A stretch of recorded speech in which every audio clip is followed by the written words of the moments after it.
Les saludo a todas y todos. Muy bienvenidos a esta sesión de introducción a la teología. Vamos a considerar en esta última sesión dos temas que son una forma de ir concluyendo, ir cerrando algunos de los conceptos que pudimos abordar. Les recuerdo que la teología tiene que ver con la reflexión sistemática, seria, basada en la escritura sobre cuál es la voluntad de Dios para nosotros, para los creyentes y en general para todo ser humano. Y nuestra responsabilidad, nuestro compromiso es que al entenderlo tengamos obediencia.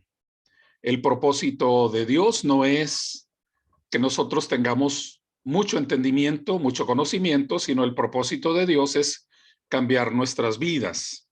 La teología la entendemos como la forma de analizar, descubrir y practicar la verdad de Dios, la voluntad de Dios. Hemos aceptado que Dios es la explicación al universo. El Dios cristiano, el Dios bíblico, es el Dios que le da sentido a nuestra vida, la existencia, y es quien nos marca la pauta para la forma de vivir. Tratamos de vivir conforme a su revelación, conforme a sus propósitos. Entonces, buscaremos responder a esto de manera adecuada. La escritura es la revelación especial, es la manera en la que se da testimonio de cuál es la voluntad de Dios, cuál es el propósito de Dios, y a esas escrituras nos remitiremos siempre. No puede haber teología cristiana aparte de la Biblia, fuera de la Biblia. La revelación cristiana es el instrumento para que ustedes y yo tengamos los elementos de cómo Dios se ha automanifestado, se ha autorrevelado. Y en la escritura nosotros tenemos una declaración de lo que Dios es y de lo que pretende en la humanidad.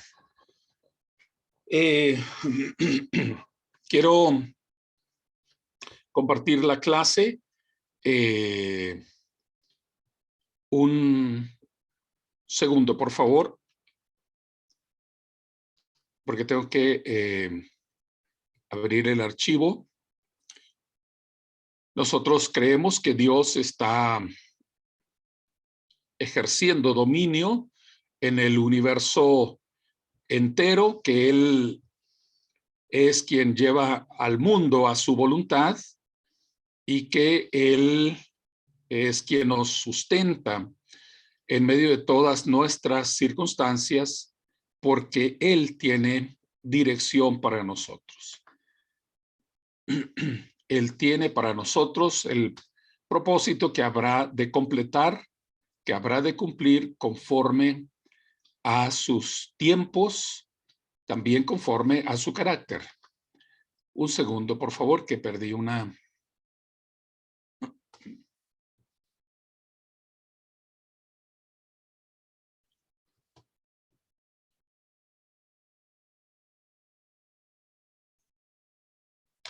Un segundo.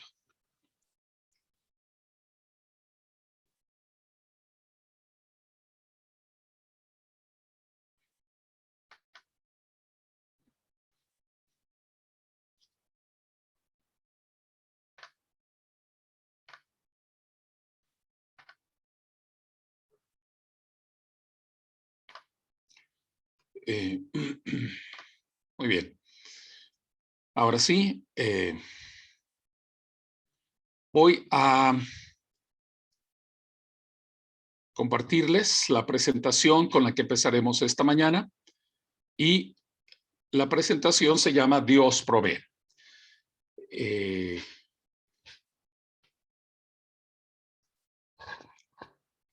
Existe a veces una diversidad en cuanto la comprensión de cómo obra Dios, de cómo actúa Dios y cuáles son los planes, los propósitos de Dios. Hay diferentes interpretaciones, distintas posturas. Hay una postura que se conoce como deísmo. El deísmo, en el fondo, lo que plantea es la idea de que Dios creó el mundo, pero que en realidad Dios no interviene, Dios no cumple ningún propósito en el mundo. Es como que ha creado el universo y lo ha dejado a su suerte,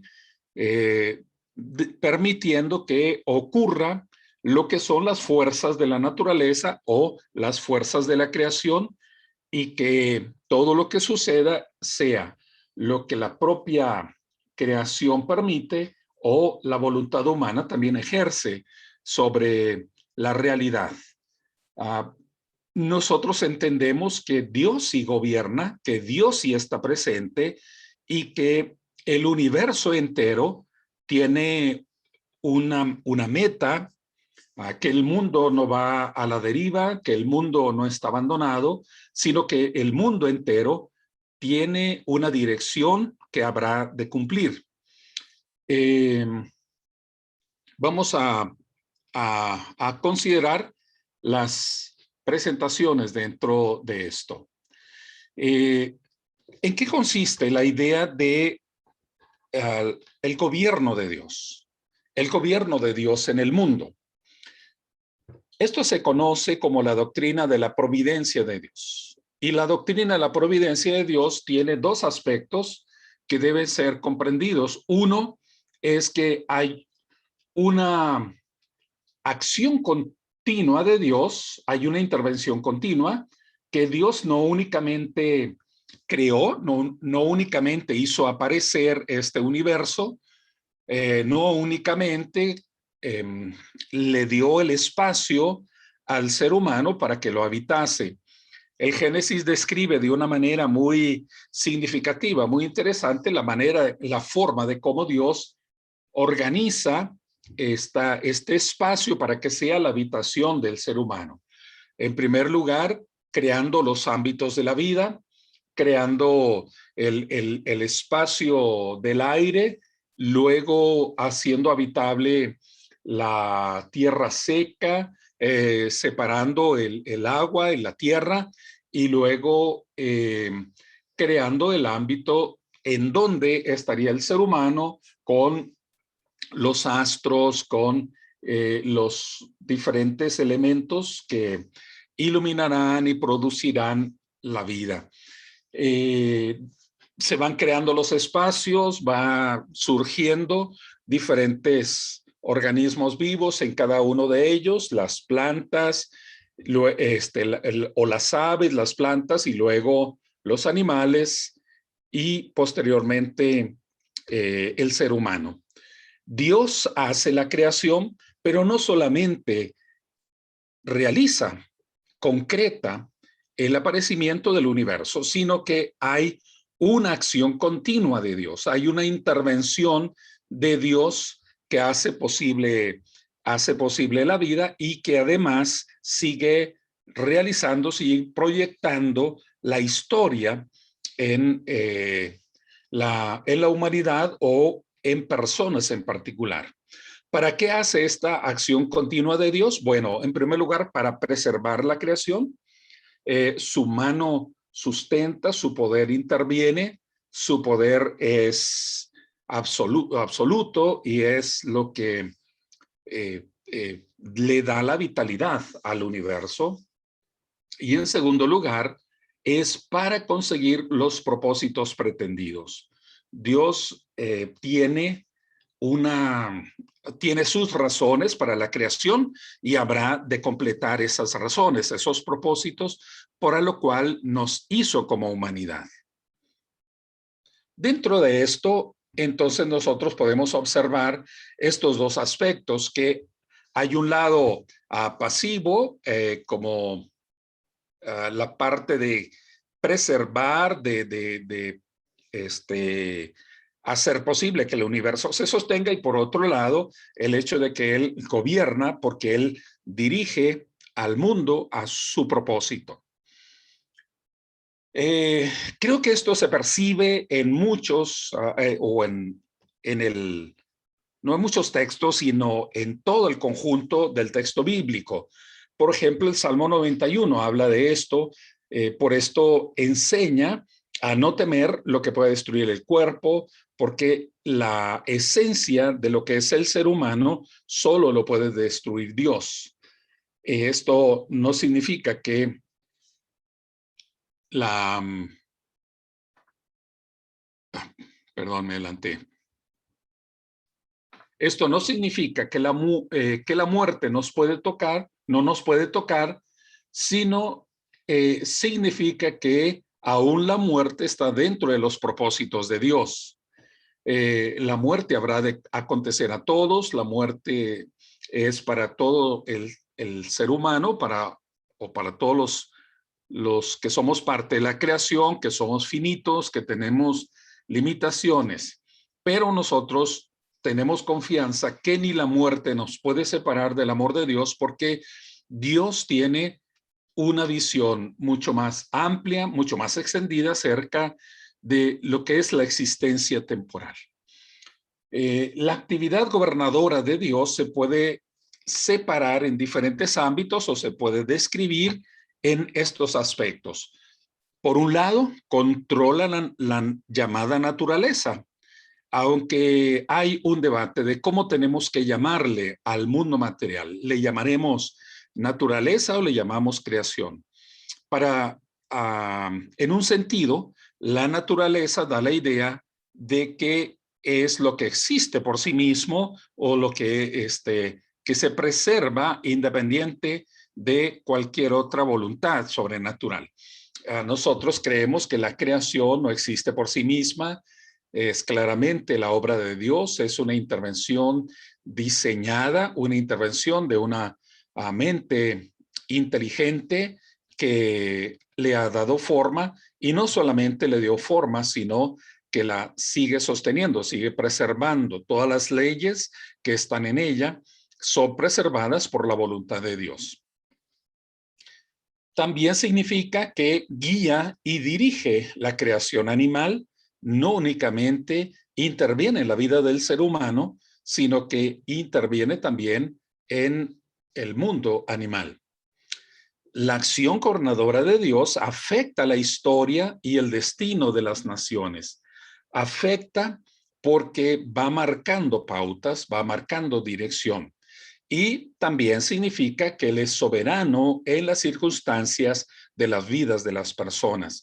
No es que estamos expuestos al caos, no estamos expuestos a un azar absoluto, sino que estamos en propósitos de Dios. Y esto significa que Dios va marcando las circunstancias. Habrá quien entienda que Dios determina cada acto, cada suceso, en todo ser humano, pero nuestro entendimiento es de que Dios más bien propone las circunstancias. Una forma de entenderlo, se puede utilizar la siguiente metáfora. El sistema de Internet nos va conociendo tanto porque mira el tipo de páginas a las que entramos, los productos comerciales en los que nos detenemos, qué son las cosas que llaman la atención, mira en dónde estamos en determinados momentos, sabe cuando viajamos de un lado a otro, porque cuando permitimos que nos ubique, entonces van conociendo mucho de nuestra manera de ser, y a veces nos sorprende cómo es que sabe qué programas de televisión nos gusta, o qué tipo de películas nos gusta, o qué productos en realidad nos llaman la atención, de tal forma que nos van ofreciendo aquello que está en nuestra manera de ser. Es cierto que el mundo de Internet pareciera, ¿verdad?, como si fuese una voluntad personal que nos entiende y que entonces nos describe y que propone para nosotros hacer determinadas cosas. Entonces, digamos que el mundo del Internet nos hace propuestas porque sabe qué es lo que nosotros somos en nuestros gustos, en nuestras preferencias, sabe lo que somos en nuestros tiempos y nos propone hacer determinadas cosas, nos propone ver algo, nos propone comprar algo. Entonces ahí hablaríamos acerca de cómo se proponen las circunstancias, pero frente a esas circunstancias o frente a cualquier oferta que le hace en Internet, usted decide, ¿ya? Usted decide. Si el servicio de Internet le dice que usted se vaya por determinado lugar, usted decide, ¿verdad? Ustedes deciden si hacen lo que les sugiere, si hace lo que les propone. Si les dice, te recomendamos ver esto, usted decide, porque nos conoce ya, porque a través de nuestros hábitos, a través de las decisiones que hemos estado tomando antes, ya han ido definiendo cómo somos y entonces nos hace propuestas que pareciera ser que están aquí, allí a nuestro lado, ¿no? O nos están mirando por encima de la cabeza para ver qué es lo que vamos a realizar. Dios es soberano sobre las circunstancias de la vida de las personas, pero entendemos que hay un ámbito de libertad, una libertad última frente a estas circunstancias. Decide, las toma, las deja, las sigue o no. Cada uno de nosotros hay una libertad y por lo tanto una responsabilidad. Entendemos que en la acción gobernadora de Dios también interviene en los sucesos fortuitos de la vida, porque hablando en estos términos de las circunstancias, y también nosotros vemos que interviene en acciones humanas de una manera directa, pero no establecemos que sea en todas las acciones humanas. No es Dios quien hace a hacer las cosas, ¿verdad? No es Dios quien hace hacer cada cosa. La mente criminal levante su mano y dé un machetazo o golpee con un martillo a otra persona o a veces se daña a sí mismo. No es Dios quien lo hace hacerlo. El ser humano tiene su ámbito de decisión. Bueno, ¿cómo son las características del gobierno de Dios? Hay varios elementos que comprendemos de esta intervención de Dios en el universo. En primer lugar, su gobierno está en armonía con su carácter. No es un Dios azaroso que puede cambiar de una forma o de otra. Es algo que está en armonía con su carácter. Él es santo, Él es justo, él es de una forma que la Biblia describe como amorosa. Su intervención en el mundo, entonces, está en concordancia con el carácter, con su manera de ser, con su forma de ser. Él sigue actuando en todo momento, no en un criterio discrecional, sino conforme es su carácter, su naturaleza. El gobierno de Dios es universal, no únicamente gobierna en la tierra, sino que entendemos que todo aquello que está afuera de nuestro espacio es su dominio, es su ámbito de dominio. Entendemos la idea de un solo Dios en todo el universo. Este Dios es creador de todas las cosas, todo lo que existe. Y también entendemos que que el gobierno de Dios abarca toda la humanidad, abarca a todas las naciones, no es únicamente Dios sobre el pueblo judío o sobre los cristianos o sobre el mundo occidental.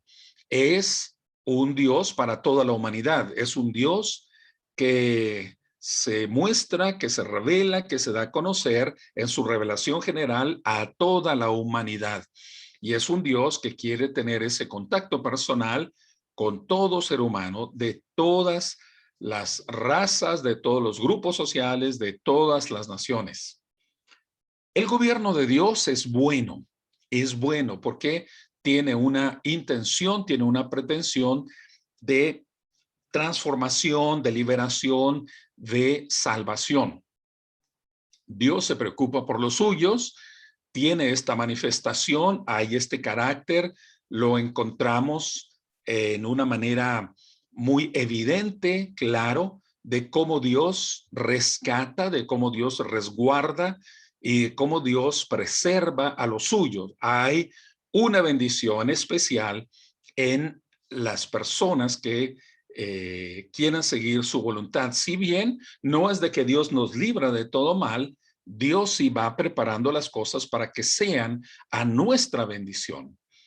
Eh, el gobierno de Dios incluye la acción humana. ¿Por qué?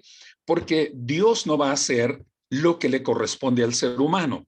Dios no va a realizar lo que nos corresponde a nosotros. Si Dios nos ha dado sabiduría de cómo prevenir acerca de los riesgos y de cómo evitar los problemas de la vida, pero nosotros fuésemos torpes, insensatos y tomamos decisiones equivocadas, eso no le corresponde a Dios, nos corresponde a nosotros. Dios no va a nulificarnos, aniquilarnos en la voluntad, sino que Dios ha establecido que su gobierno lo ejerce incluyendo la acción humana, incluye nuestras decisiones. Por lo tanto, lo que los seres humanos hagamos, ¿verdad?, tiene un efecto. No diremos que tiene un efecto de forma absoluta, pero tiene un efecto a largo plazo, algunas veces directo, tiene un impacto. Por ejemplo, si yo fuese un fumador empedernido, un fumador que se fuma una cajetilla diaria de tabaco, es lógico que me estoy exponiendo a enfermedades como enfisema pulmonar y muchos otros, ¿verdad? Cáncer de garganta, en fin, eso diga, pues Señor, evítame que tenga yo cáncer, evítame que me enferme de mis pulmones, pero sigo manteniendo, sigo actuando en mis hábitos nocivos, autoagresivos, este, eh, y tal vez muera joven por causa de ese cáncer. No, Dios no gobierna sin la intervención, sin la participación humana, porque Dios incluye nuestras decisiones dentro de esta forma en que Él gobierna el universo. Por esto, nuestros hábitos, nuestros actos, nuestras decisiones también importan. ¿Okay? Y el gobierno de Dios es soberano, está por encima de todo. El ser humano no es quien gobierna, el ser humano no va a definir el límite de la historia del mundo, eso está en el gobierno de Dios.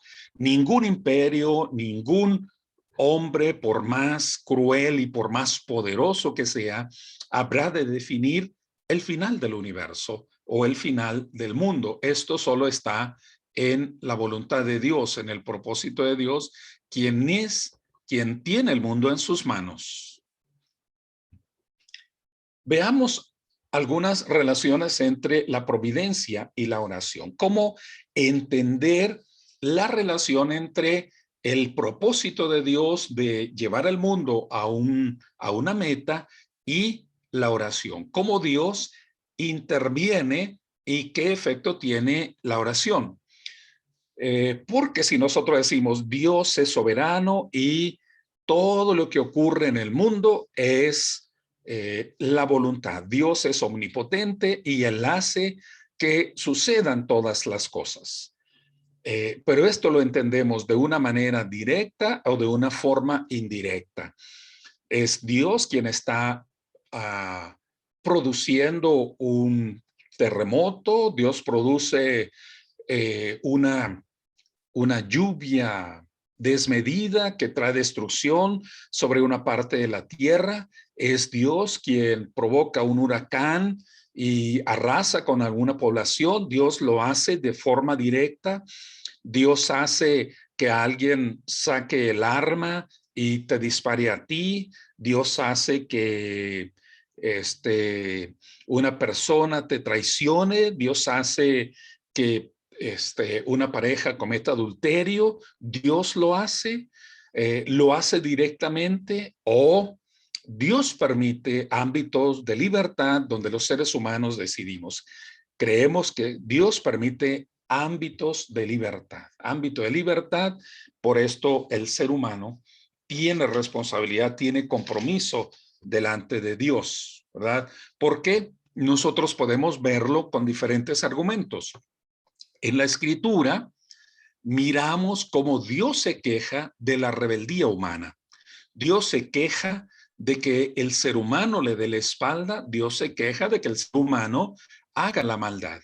Sí, es Dios quien hace hacer las cosas a las personas porque se queja, porque habría de establecer una molestia, una incomodidad, si finalmente es Dios quien hace hacer las cosas. ¿Por qué se queja del pueblo de Israel, que es idólatra, si Dios lo hace ser idólatra? ¿De qué se quejaría? De que Caín se levanta contra su hermano y lo mata, si Dios hace que Caín mate a su hermano. No tendrían razón esos reproches, esos señalamientos, si es que todo fuese una acción directa de Dios. Pero interviene las decisiones humanas, porque Dios en su ejercicio soberano se abstrae, se limita y le da al ser humano la posibilidad de elegir. Pongo delante de ti el bien y el mal, pongo delante de ti la vida y la muerte. Y los seres humanos decidimos en muchos ámbitos. Pero si Dios es providente, esa es la pregunta, si Dios lleva el mundo a su meta, si Dios gobierna sobre el mundo, ¿por qué oramos? ¿Por qué entonces la oración? Bien, oramos porque Dios obra en asociación con los seres humanos. Dios obra en una forma en la que ha decidido involucrar a los seres humanos. Dios espera que el ser humano le busque, que el ser humano acepte el plan, acepte sus propósitos. Dios, ¿verdad?, hace que todo ser humano nazca con una razón, con un propósito. No nace al azar, nace con un llamado, nace con talentos, nace con habilidades, y Dios le habrá de dar dones, pero Dios espera que el ser humano vaya participando, cumpliendo esos propósitos o ese propósito. Entonces Dios obra en asociación con los seres humanos, porque permite que el ser humano se levante para hacer algo bueno. Permite que el ser humano vaya participando en la creación, en la construcción de las sociedades, la construcción también de los proyectos históricos. ¿Por qué oramos? Oramos porque Dios no actúa si los humanos no hacen su parte. Miramos el llamado que hace Jesucristo a las personas preguntándole qué es lo que quieren que Dios haga en sus vidas. Miramos también de cómo hay una declaración de Jesús: yo estoy a la puerta, llamo, si alguno abre, entraré a él, cenaré con él y él conmigo. Hay una disposición, debe haber una disposición del corazón, de la actitud humana. Y no es una obra, y no es algo para que el ser humano se enorgullezca, es simplemente sumisión, humildad, aceptar la voluntad de Dios. Oramos porque Dios desea el fin de las cosas, que es, por ejemplo, una sanación, en el caso de un enfermo, pero no solamente desea ese fin, sino también desea que el medio ocurra, que el proceso, que en el proyecto, ¿verdad? Que en este caminar hacia la sanación haya también desde ya un acercamiento, que haya la confianza, que se desarrolle este contacto íntimo entre Dios y el creyente. Dios desea el fin y desea el medio. Y esto lo observamos en los milagros que Jesucristo hace en los relatos de los evangelios. Por otro lado, la oración trata de crear en nosotros una actitud positiva respecto a la voluntad de Dios. Entre algunas comprensiones, entre ellos la religión judía, había una idea de que la enfermedad o una discapacidad tenía que ver con un castigo directo de Dios por la maldad propia o por la maldad de las generaciones anteriores. Creo que en el Nuevo Testamento se hace muy claro de que esto no es así. En el Nuevo Testamento se nos explica de que las enfermedades o las adversidades no son una aplicación directa de la voluntad de Dios. No son una aplicación directa de la voluntad de Dios porque lo que Jesús vino a hacer es un ministerio de sanidad, es un ministerio de restauración. Miramos a Jesús haciendo milagros entre los leprosos, en los ciegos, en los paralíticos, en aquellos que estaban obligados por su condición a una vida marginal. Dios los restaura a través de Cristo Jesús. Si la enfermedad fuese un castigo de Dios, entonces miraríamos a Cristo obrando contra la voluntad de Dios, obrando contra la disposición de Dios, porque Jesús lo que hace es sanar, y esa sanación es vista como la voluntad tierna, la voluntad amorosa de Dios. Es la recuperación de los seres humanos que viven en condiciones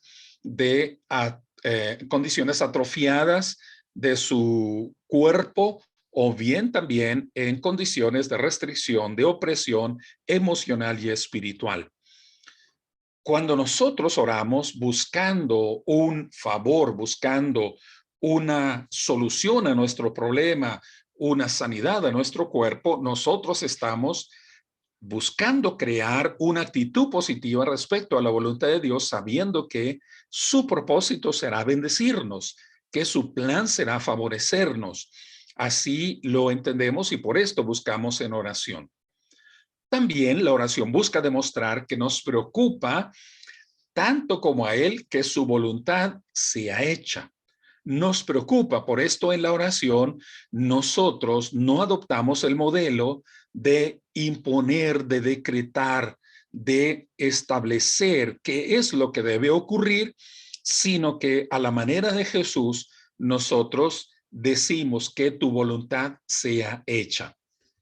En Romanos capítulo 8, donde se habla acerca de la oración, es una oración que es experimentada desde el espíritu, no desde la carnalidad, no desde la ambición, como a veces lo plantea la teología de la prosperidad, una teología que lo que hace es sacralizar la avaricia, porque lo que dicen es, tú pídele a Dios lo que tú quieras y Él te lo dará, solamente imagínalo, visualízalo, créelo con todas tus fuerzas y Dios te lo dará. ¿Y qué es lo que aparece en la mente humana? ¿Qué es lo que surge del corazón humano? Pues siguen surgiendo las avaricias. Quiero una casa más grande, quiero el auto más nuevo, quiero tener muchísimo dinero y dejar de trabajar y quiero vivir solo disfrutando de la vida. Y la teología que plantea esto lo que hace es como declarar sagrado la ambición humana, ese deseo desmedido de querer poseerlo y querer poseerlo todo, muchísimo por encima de lo que fue el criterio de vida de Cristo Jesús. Pero nosotros no buscamos tener a Dios como un milagrero, como un mago que nos cumpla nuestros antojos, sino que en la oración nosotros nos sometemos a la voluntad de Dios, nos acomodamos a la voluntad de Dios, la aceptamos como su propósito para nuestra vida. No entendemos por qué permite que ocurran algunas cosas, no entendemos por qué son las circunstancias adversas, pero sí buscamos comprender su voluntad en medio de esas circunstancias. El libro de Job es un libro extraordinario en la manera de abordar el concepto del sufrimiento. Y aunque Job y sus amigos se hacen preguntas del por qué el sufrimiento, el libro no va a contestar. El libro tiene muchísimas preguntas de la mente humana, pero Dios no va a responder. El libro tiene más preguntas que respuestas, pero lo que en el fondo se explica en el libro de Job es que las preguntas claves no tienen que ver en el porqué de la adversidad, el porqué del sufrimiento, sino lo que el libro trata de mostrarnos es que la pregunta clave, la pregunta esencial es ¿para qué? ¿Para qué la adversidad? ¿Para qué la circunstancia? Y encontramos que Dios permitió ese tiempo de adversidad para probar la fe de Job. La fe de Job se sostuvo, la fe de Job se fortaleció, la fe de Job creció, maduró en medio del dolor. Así que nosotros en la oración hacemos una afirmación, que no sea como yo quiero, sino como tú quieres. Nos preocupa la voluntad de Dios. Y Romanos 8, les decía, tiene que ver con eso. Nos preocupa la voluntad de Dios. Pues dice el apóstol Pablo, pues ¿qué hemos de pedir como conviene? No lo sabemos, pero el Espíritu gime por nosotros con gemidos indecibles. No siempre sabemos qué es lo que tengo que pedir. No siempre lo sé. Porque muchas veces puedo pedir por mi ambición, puedo pedir por causa solo de mis miedos, puedo pedir por mi odio, puedo pedir empujado por mi enojo, puedo pedir, pero en realidad no es la voluntad de Dios lo que estoy pidiendo. Porque si me enojo con alguien que me hace daño, tal vez ore, Señor, lastímalo, para que llore como yo lloro, para que sufra como yo sufro. Pero esa no es la voluntad de Dios. Hay oraciones que no deberían ser hechas. Hay oraciones que no deberíamos nosotros de estar realizando. Oraciones que tienen que ver con la avaricia, oraciones que tienen que ver con las ambiciones o con el enojo, con la amargura, sino que el último propósito en la oración, último en el sentido de supremo, es que la voluntad de Dios se haga. Además, la oración persistente manifiesta que nuestra petición es importante para nosotros como para Dios. ¿Cuál es la peor oración que podemos hacer los cristianos? La peor oración es la oración que no se hace. La peor oración que podemos tener nosotros es la oración que no se hace. Y una actitud persistente, la oración perseverante, es lo que habrá de manifestar que nuestra petición es importante para nosotros. Pero si yo le digo a Dios, Dios, quita de mí esta debilidad que tengo en mi carácter, de que siempre me enojo muy rápido, quítala de mí. Y se la pido una vez. Pasan 5 años y sigo teniendo muchos problemas y le causo muchas heridas a las personas que viven conmigo. Y Después de 5 años le digo, Dios, ya te dije una vez, cambia mi carácter.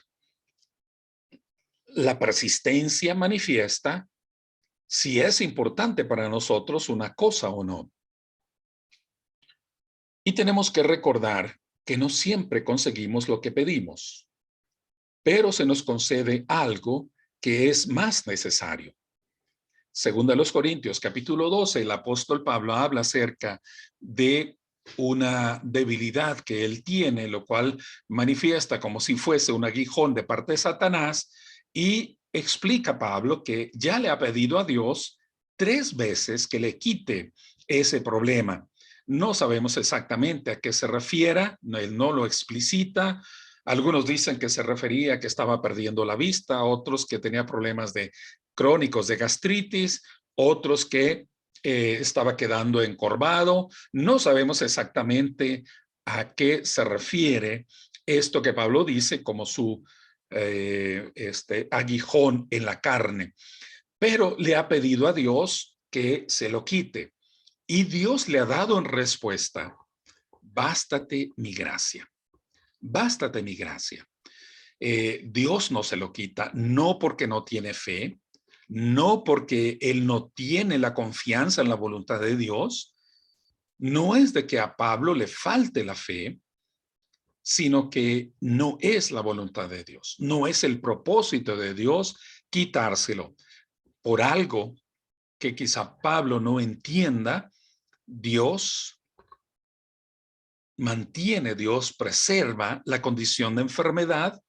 No digo que Dios se lo aplique directamente porque Pablo no lo refiere así, no dice Dios me está castigando con esta enfermedad, este, eh, sino que Dios permite que esté en él y Pablo entiende que hay otro propósito, un propósito mayor, algo en lo cual Dios lo sostiene. Y finalmente podemos decir que oramos confiando en que nuestro sabio y buen Dios nos dará no necesariamente lo que pedimos, pero sí lo que es mejor. Sí lo que es mejor. Con esto entendemos que las circunstancias en las que Dios permite que nos desarrollemos tienen un plan, tienen un propósito de purificación, de maduración para el cristiano. Pero esto va a depender de cómo nosotros nos sintonicemos en la voluntad de Dios, de cómo nos alineemos en la voluntad de Dios. Si una circunstancia produce un rechazo en nuestro corazón, puede ser que eso nos aleje de forma dramática, de forma severa de nuestro Dios. Pero puede ser que en medio de una circunstancia muy penosa, yo me acoja a la voluntad de Dios, busque su mano, busque su refugio en él y me sostenga de él. Entonces, Dios concede que las circunstancias me lleven a algo mejor. Pablo dice en Romanos 8:28, a los que aman a Dios, todas las cosas les ayudan a bien, a los que conforme a su propósito son llamados. Las circunstancias no son definitivas en sí mismas, no son destructivas y tampoco son constructivas, sino depende la actitud del espíritu con el que tomemos las cosas. Pero en medio de esas circunstancias, también que son complicadas, Dios puede traernos bendición, Dios puede traernos el camino hacia una experiencia mayor, una experiencia más grande. Nosotros lo vemos como Dios endereza lo que parece el fracaso, lo que parece la frustración completa. Dios transforma esa realidad. Miramos a una Noemí con amargura en su corazón, sintiéndose en la soledad, abandonada, totalmente frustrada de preservar el nombre de su familia, pero como Dios transforma esta realidad. Dios cambia las cosas porque a través de su nuera, en un modelo de vida que tenían los antiguos israelitas hace que le nazca un descendiente a Noemí, y ese hijo que tendrá Ruth es como un hijo de Noemí y será una forma de preservar el nombre de su familia, lo cual era un bien extraordinario entre los israelitas antiguos. Así que nosotros vemos de cómo la mano de Dios va interviniendo.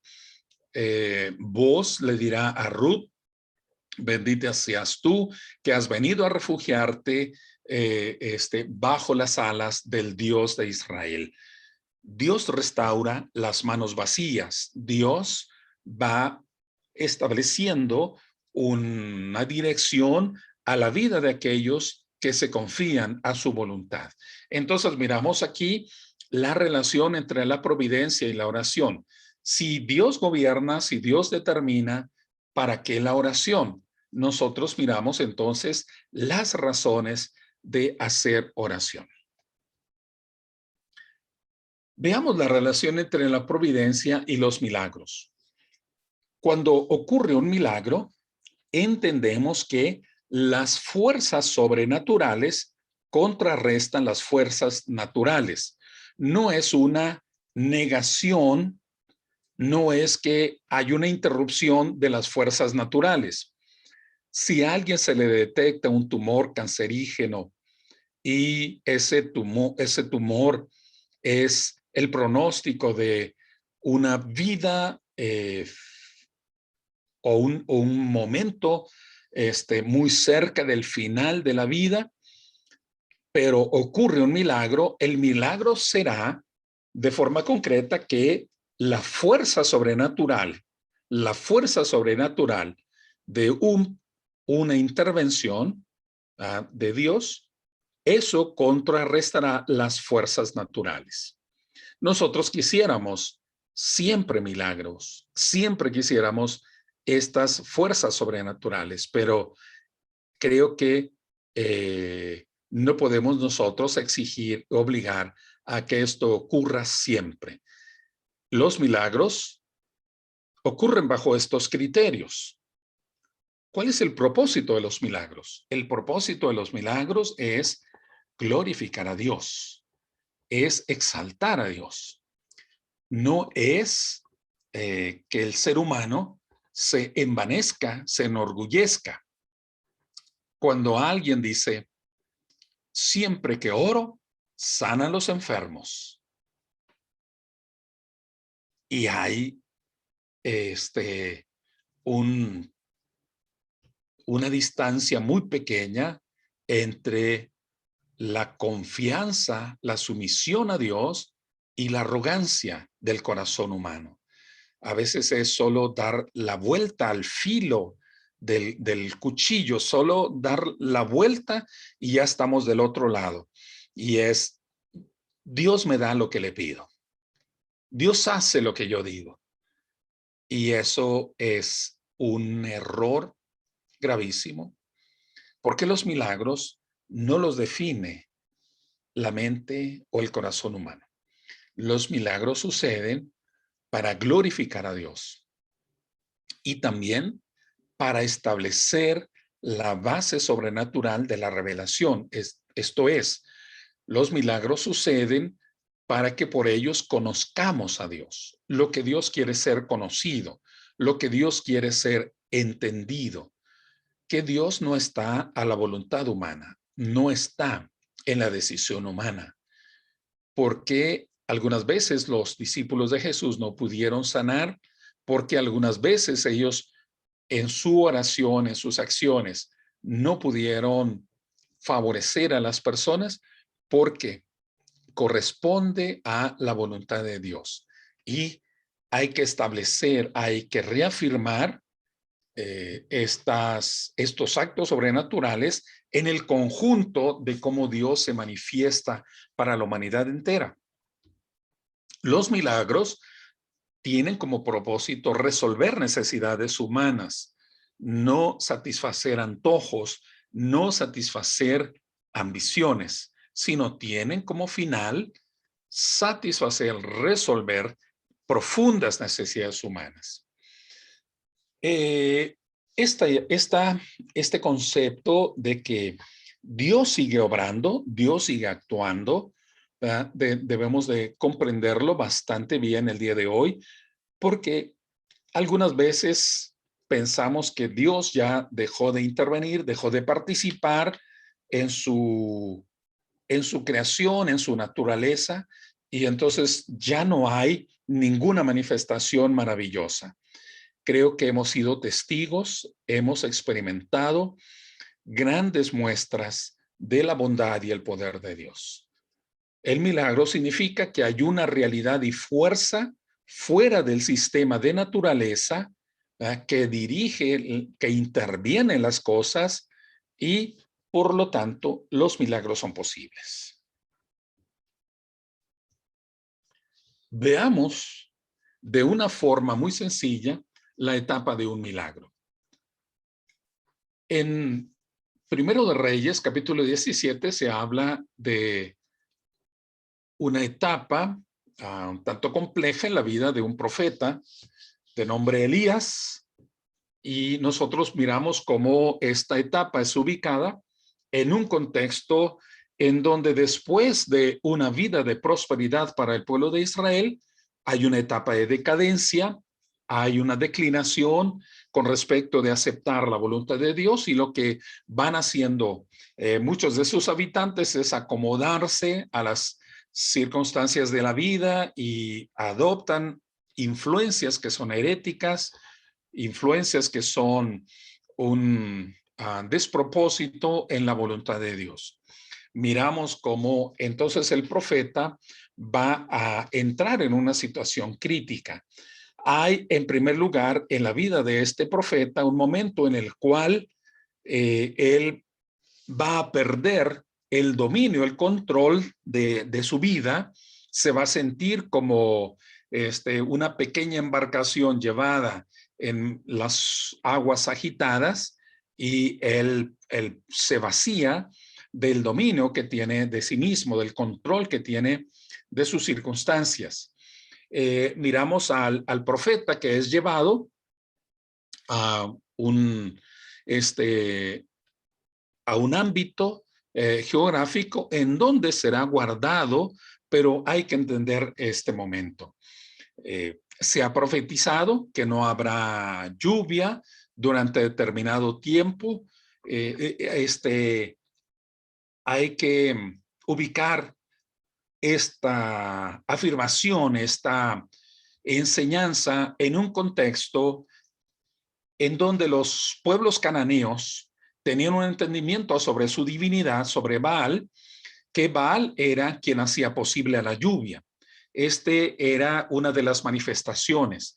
Para ellos, Baal se manifestaba en el rocío, se manifestaba en la humedad que venía en la primavera, y Baal hacía posible la fertilidad de la tierra. Baal hacía posible entonces el resurgimiento de la vida. Y cuando venían las lluvias, esto era una manifestación abundante de Baal. Pero Dios profetiza a través de Elías de que no habrá lluvia, habrá sequía, habrá escasez. Y para preservar al profeta, Dios lo envía a una pequeña depresión de la tierra que está en el arroyo del Querit, y allí Dios lo abastece, Dios lo sustenta. Dios, con su intervención, ¿verdad?, va a preservar la vida de Elías. Es un pequeño arroyo donde hay agua, ahí él se puede sustentar del líquido vital, pero también Dios le envía a través de los cuervos, a través de aves, el sustento, ¿verdad? Le envía carne y pan, le envía su despensa, y Elías pasa varios días, no dice exactamente cuánto tiempo, ¿verdad? Pero Dios le provee, Dios le da, y luego se termina. El arroyo se seca, y entonces viene la escasez. ¿Verdad? Viene la escasez, y Dios le dice al profeta que abandone ese lugar, que salga de ese espacio que está en el sur de Jerusalén, y que se vaya hacia el norte, que se vaya hasta Sarepta, en la región de Fenicia, que está en el norte. Él tendría que salir de ahí y cruzar todo el territorio. Son varios kilómetros, viajar varios días de caminata, llegar hasta Sarepta. Pero el caminar, el salir de ese escondite, a él lo va a exponer porque un rey lo está persiguiendo por causa de su profecía y él va a correr peligro. Entonces Dios quiere que Elías deje su lugar. ¿Por qué Dios no le abastece en el mismo lugar hasta que pase todo el tiempo de la escasez?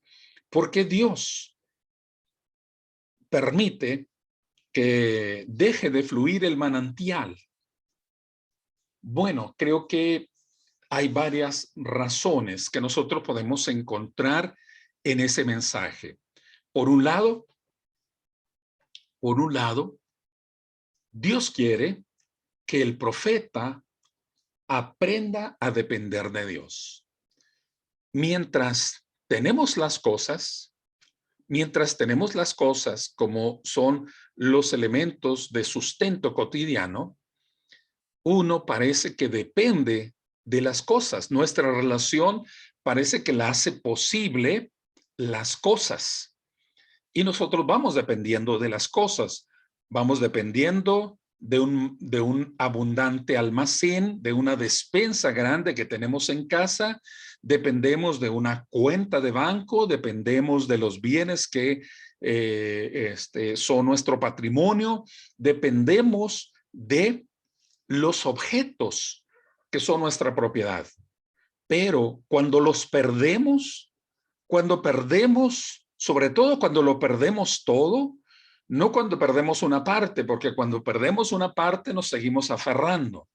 Si alguien tiene 200 vacas y se le mueren 100, pues tal vez se sigue aferrando a 100 vacas. Pero cuando pierde todo, entonces creo que hay aquí una lección tremenda. Aprender a depender de Dios. Aprender a depender de Dios, no de las cosas. Segundo, cuando Dios permite que ocurra una adversidad, cuando Dios te hace salir de un espacio donde te sentías seguro, confiado, llegas a pensar de que ese es el mejor lugar para ti o es el único lugar donde tú puedes estar. En realidad podemos mirar que Dios te va a llevar a un lugar mejor. Dios hizo salir a Elías de ese lugar que era como una cueva, de ese lugar que era un espacio seguro, pero que era un lugar aislado, lo hace salir de ese ámbito y le lleva a un mejor lugar. Aunque el mejor lugar aún no lo puede ver, no lo ve de manera inmediata y tampoco es que será tan fácil llegar a ese otro lugar. Y en tercer lugar, Dios permite esa carencia, esa adversidad para demostrar que no lo ha olvidado. Dios podría ser repetitivo, una forma de sustentarlo a través de las aves y a través de el manantial que fluye, pero el hecho de que permite la escasez hace que también Elías entienda que Dios no se ha olvidado de él.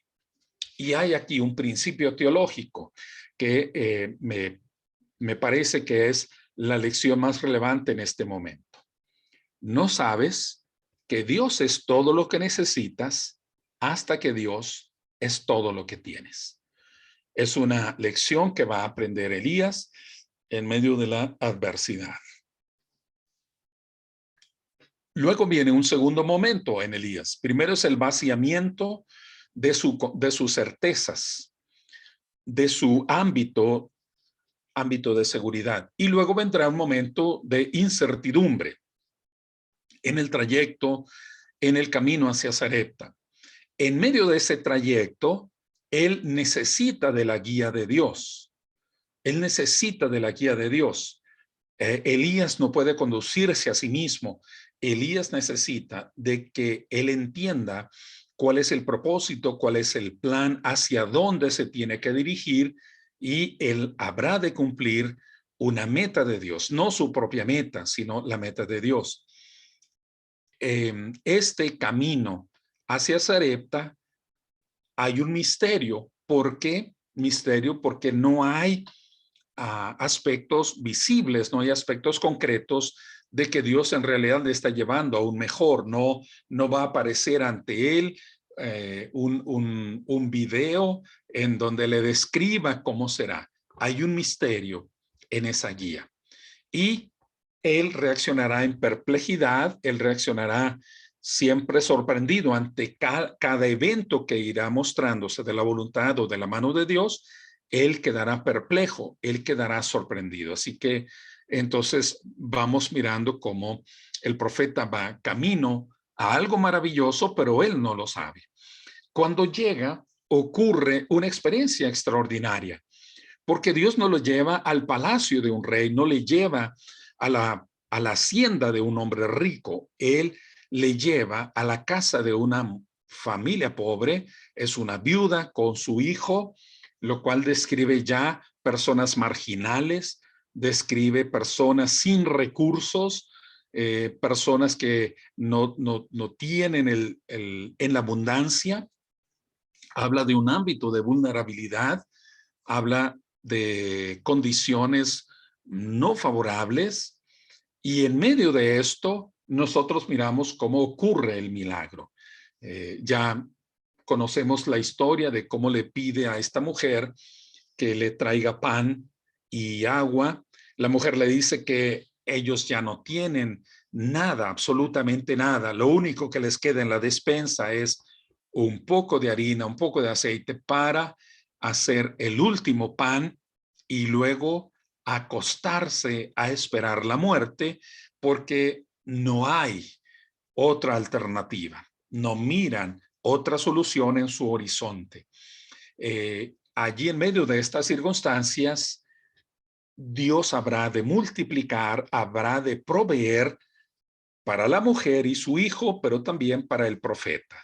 Se multiplicará el aceite, aparecerá algo maravilloso, algo extraordinario, y nosotros miramos cómo es que Dios resuelve la necesidad no solo de Elías, sino la necesidad de la mujer. Y miramos el proceso por el cual llega a esto maravilloso. Hay un mandato de Dios, hay un mandato de Dios: sal de este lugar, abandona este lugar donde has estado seguro, donde Dios te ha dado suficiente, sal de este lugar. Y le hace una promesa: yo te daré, ¿verdad? Yo haré por ti algo. Le hace una promesa, pero en esto hay un riesgo. Hay un riesgo, Elías lo sabe, el riesgo de su existencia, el riesgo también de que no sea fácil el cumplimiento de la promesa.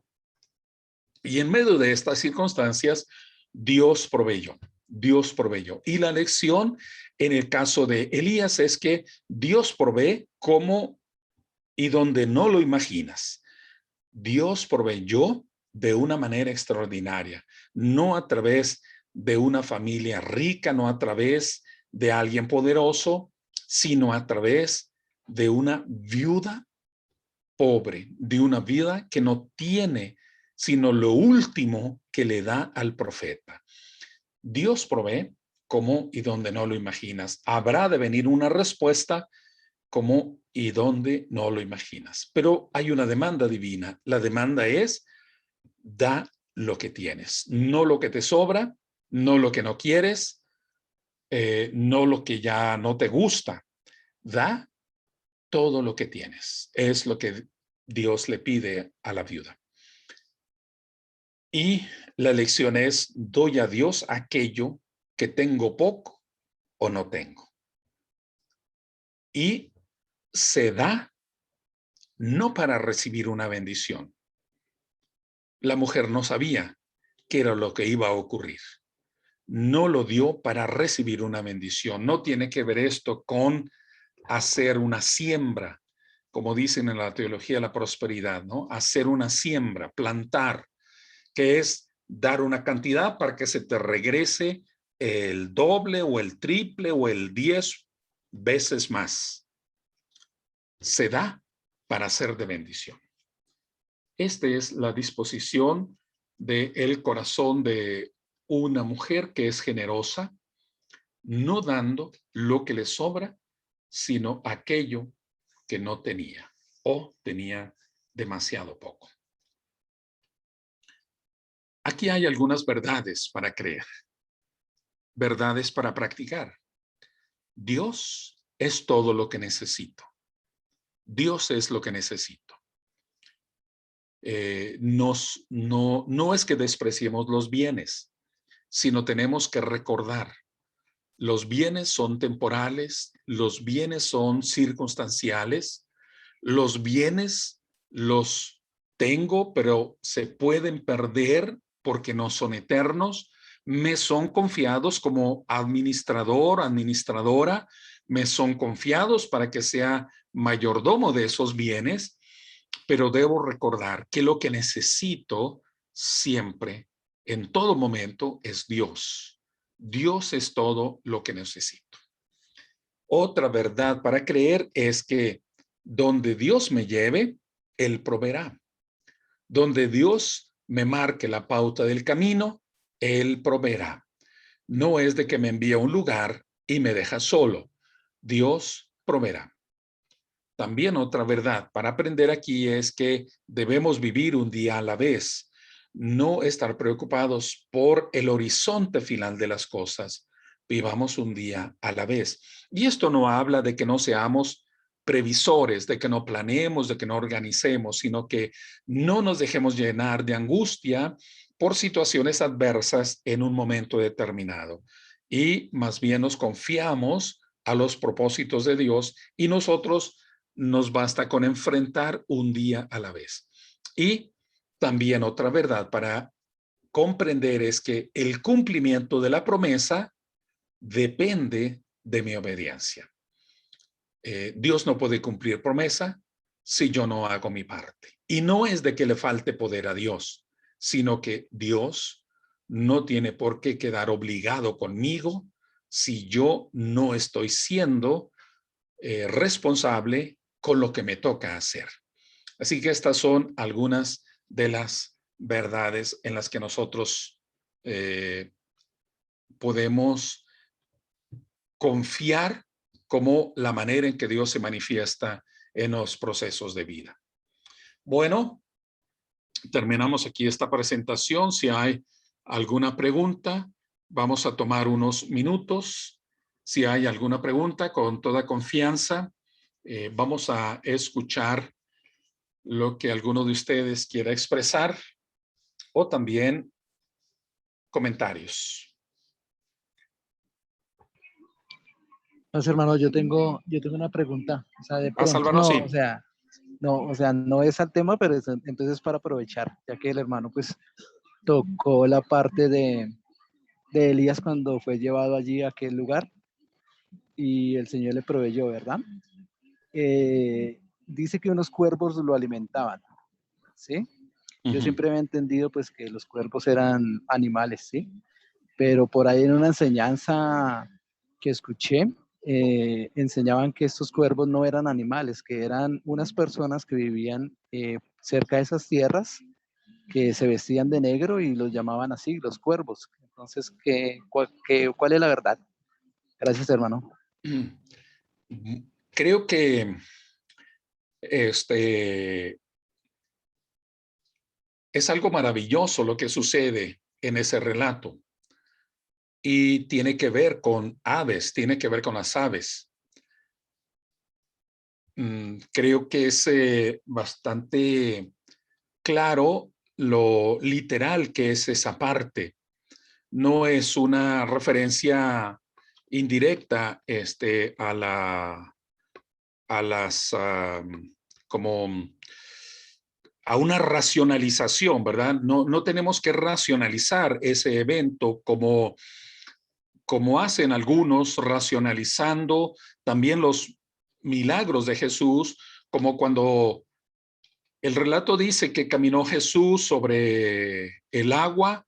Algunos afirman que en realidad había un terraplén ahí, había una tira de piedras y que Jesús sabía dónde estaba ubicado ese terraplén y entonces parecía que estaba caminando sobre el agua, pero estaba caminando sobre las piedras que quedaban ocultas en el nivel del agua.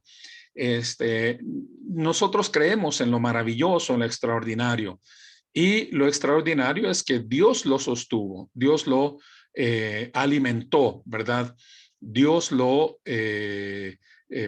preservó a través de lo extraordinario. El texto literalmente se refiere a aves y creo que no hay ninguna lógica, ninguna razón para pensar de que fue a través de otras personas, porque sería como restarle lo maravilloso, restarle lo extraordinario de las circunstancias. Alguien dice, o lo podríamos ver como que en realidad fue a través de aves inmundas para que no se las fuera a comer, ¿verdad? Porque por ahí su tentación era, si es a través de unas palomas, pues comerse a los mensajeros y luego después de qué forma le iba a traer la siguiente provisión al siguiente turno de comida. Entonces, creo que Dios lo hace a través de las aves para que sea a través de la mano de Dios, a través de su provisión directa de Dios. No hay argumento para creer de forma distinta. O sea, un argumento creíble, un argumento que se pueda mostrar. Gracias, hermano. Muchas No, gracias por la aclaración, hermano. Yo siempre tuve claro, o sea, siempre entendí que eran aves, aves. sí. Esa enseñanza y también de una iglesia, de una iglesia cristiana, pues se queda uno con la duda, ¿no? Ok. Y también siempre me ha preguntado la parte de por qué aves inmundas, nunca la había visto por esa parte. Gracias, hermano. Dios le bendiga. Okay. Muy bien, ¿alguna pregunta, comentario?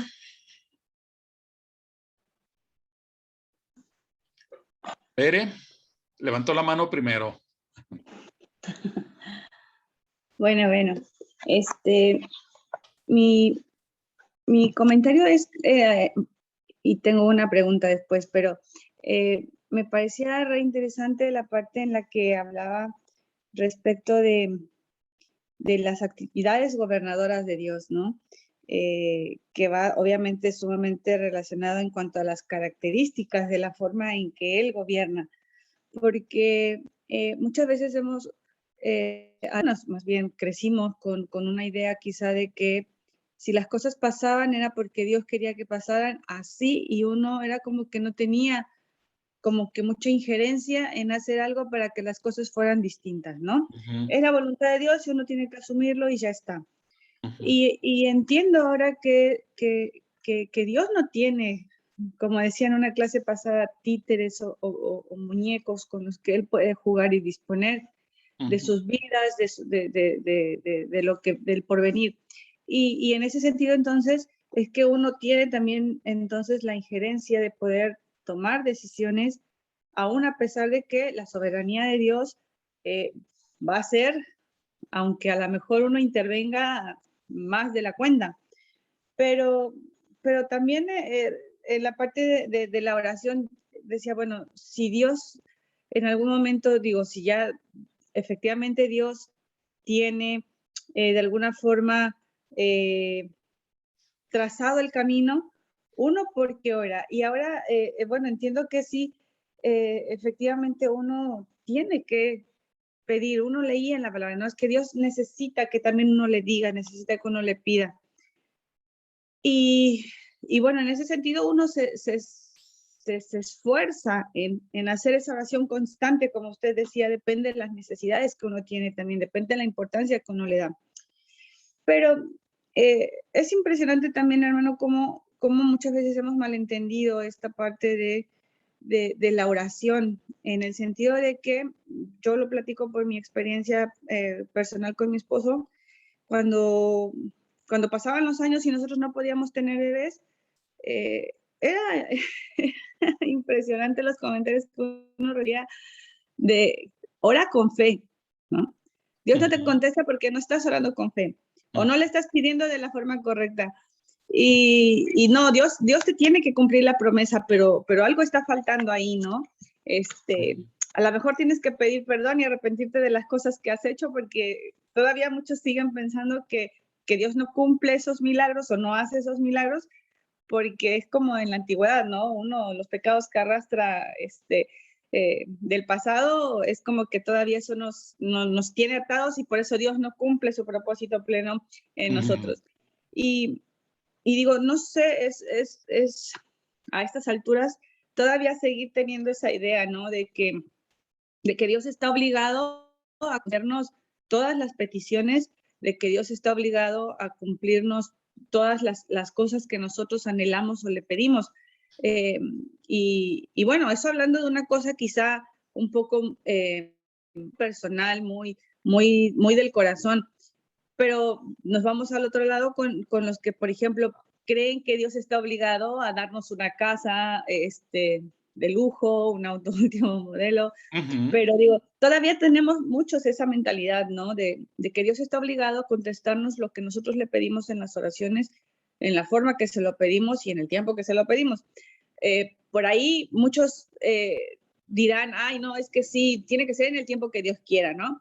Pero siguen con esas actitudes, esas creencias, ese sentir de que uno tiene que seguir haciendo las cosas de manera persistente, porque de alguna forma me refiero a que no es como que entendamos que tiene que ser el tiempo de Dios, la voluntad de Dios y la soberanía de Dios, sino que lo decimos de palabra, pero en realidad nuestras actitudes, nuestros comentarios nos llevan a pensar que no es así, que nosotros seguimos pensando que nosotros controlamos a Dios y que nosotros le decimos a Dios cómo tiene que hacer las cosas. No sé si me doy a entender, pero bueno, en ese sentido entonces, el seguir orando a Dios por algún propósito que no se cumple, ¿está mal?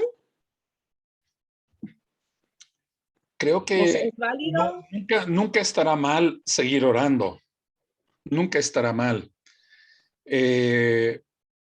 Mientras no caigamos nosotros en la desesperación o que lleguemos a condicionar a Dios, porque a veces es lo que nos ocurre, ¿verdad? Bueno, mira, si no me lo das, creo que entenderé que no vale la pena seguir buscándote. Y ahí yo creo que ya sería nuestro más grande fracaso. Creo que la oración lo que nos permite, entre otras cosas, es entender lo vulnerable que somos. La vida es vulnerable, nadie tiene control de la vida. Podemos tener o no tener hijos, podemos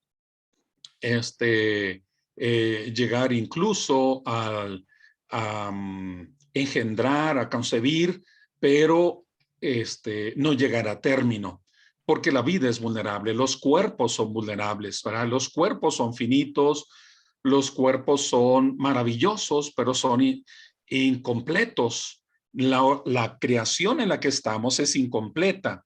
Tenemos que ver la meta de Dios como que está llevando el mundo a una meta de completarlo, ¿verdad? De hacerlo perfecto, pero en este trayecto la vida es imperfecta. Hay vulnerabilidad de las cosas que no podemos tener o de las cosas que podemos perder. El mayor problema no es no tener hijos. Tener hijos también va a ser problema, ¿no? También va a ser problema porque va a haber momentos de quebranto profundo si nacen con enfermedad, si tienen algunas condiciones corporales de discapacidad o si tienen que vivir con algún medicamento permanente o están expuestos a ataques, abuso, a algún sufrimiento, en donde nosotros vamos a mirar que la vida es vulnerable, ¿verdad? somos vulnerables en nuestros cuerpos, lo somos si logramos algo, y si no logramos algo, estamos expuestos en esa vulnerabilidad. Entonces, yo creo que lo que nos enseña la vida, y particularmente este tiempo de pandemia, es que la vida es vulnerable y tenemos que aprender a vivir con esa vulnerabilidad, ¿verdad? La vida es tan frágil, la vida es tan susceptible de terminarse y de estar expuestos a enfermarse, a perder su condición estable. Entonces, creo que lo podemos aprender y lo incorporamos, ¿verdad? Y entonces, yo creo que en fe nosotros podemos aprender. Hay cosas que le hemos pedido a Dios y no hemos recibido. Y nosotros nos acogemos a esa condición, es decir, Señor, lo acepto, acepto la vida así, y voy a mantenerme en gozo, en confianza, en esperanza, y creeré que tienes, ¿verdad? Para mí, planes, propósitos también, y que son bendición, ¿verdad? Y entonces creo que también vamos mirando la bondad de Dios en el entorno, en muchas cosas en la que sí nos es favorable, ¿verdad? Bueno, Sí, sí, muchas hermano. Bueno, gracias. Muchas no, gracias. gracias a usted. Lo que pasa es que también tengo una hermana en México que a través de los temas que yo doy a la iglesia, bueno, por parte de las mujeres a la iglesia allá, ella me contactó y tenemos ya algún tiempo charlando, y ella pasa por la misma circunstancia. Y yo le decía, entiendo que no está mal que ella siga orando, que siga pidiendo, mientras consideramos que de manera humana nos es posible a las mujeres estar en una edad fértil y quizá no perder el anhelo, que pueda suceder el milagro. Pero por ahí yo le trato de encaminar en el sentido de lo que usted acaba de decir, de poder contentarnos con lo que no tenemos, y encontrar el verdadero propósito de Dios a través de esta experiencia en nosotros. Entonces, y digo, creo que abarca para cualquier cosa, puede ser una enfermedad, puede ser cualquier circunstancia otra que estemos viviendo, y yo lo entendí así, digo, no está mal que siga uno orando y siga pidiendo, pero en ese transitar vos tenés que también aprender a tener contentamiento si tu respuesta no es la que esperas, si la respuesta no es la que tú esperas. Entonces, es correcto. por ahí tenía yo como que esa duda de decir, a lo mejor estoy diciendo algo mal y no sé si yo estoy en apuro, si la pongo en peor complicación. Pero bueno, me quedo más tranquila. Sí, sí, es muy importante, y tenemos que aprender a reenfocar la vida, porque a veces nos enfocamos en algo, no, tiene que ser así, tiene que ser así, y a veces se vuelve en una obsesión es como que lo único que importa. Si eso pasara, puede ser que perdamos de vista todo lo maravilloso que sucede alrededor. Por ejemplo, si nosotros fuéramos, alguien dijera, voy a ir a un lugar muy, muy bonito, un lugar extraordinario, como decir las cataratas de Iguazú, ¿verdad? Voy a ir a las cataratas de Iguazú, y no va viendo el panorama alrededor. No va mirando el bosque, no mira los ríos, no mira el cielo, no mira hasta los cultivos de té que hay ahí en la orilla del camino. Va perdiendo porque dice, no, yo solo lo que quiero es llegar y mirar las cataratas, y no valora incluso la convivencia en el grupo en el que va. Porque así viajan ahora muchos niños o jóvenes, ¿no? Van mirando su pantalla y no les interesa el panorama, no les interesa ni siquiera charlar con la gente con la que van. Solo van mirando su pantalla y dicen, no, yo voy a llegar y mirar las cataratas y voy a ver ahí lo extraordinario, y se pierden lo que está en el camino. Se pierden el proceso de llegar. Y esto nos puede suceder porque a veces estamos tan enfocados en una búsqueda que perdemos de contacto lo cotidiano, perdemos lo valioso que hay a nuestro alrededor, ¿verdad? Con tantas cosas sensacionales. Así que es muy importante para mí también mirar esto. Gracias, Marisa. Ceci. Sí, buenos días. No, lo que quería era compartir, por ejemplo, un testimonio que nos pasó hace exactamente un año atrás. Lo que decía Bere hoy, por ejemplo, de los tiempos de Dios. Antes de que sucediera lo que nos sucedió hace un año atrás, justo estaba preparando una reflexión que se trataba sobre los tiempos de Dios no son nuestros tiempos. Y lo había organizado bien, lo había preparado bien, pero yo lo veía de una manera. Después, cuando hace un año atrás descubrimos que Alfredo tenía un tumor maligno, realmente yo esa reflexión lo vi de otro punto de vista. Y cuando, por ejemplo, hoy usted decía el tema, cuando nos llega una enfermedad en nuestra vida que no es lo que nosotros queremos, no es lo que nosotros pensamos, yo digo, uno por ahí tiene la vida toda organizada, ¿no es cierto?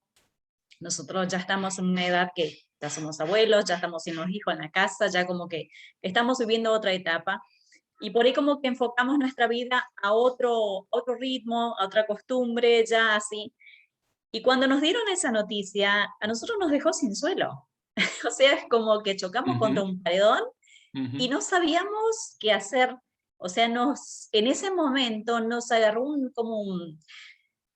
somos nada. Y recuerdo como ahí que hablamos con Alfredo y dijimos, bueno, que sea lo que Dios quiera, pero nosotros vamos a hacer nuestra parte. Y eso es una cosa que yo aprendí. Yo digo, Alfredo siempre fue una persona que él jamás fue de tomar o de fumar, o de tener una vida que no sea sana. Y bueno, apareció ese tumor en su riñón, y bueno, después ya cuando estábamos ya con todos los estudios, todos, le preguntamos al médico, ¿de qué viene eso? ¿Por qué viene eso? Y ni siquiera la ciencia tiene exacto de qué viene esa enfermedad en el riñón.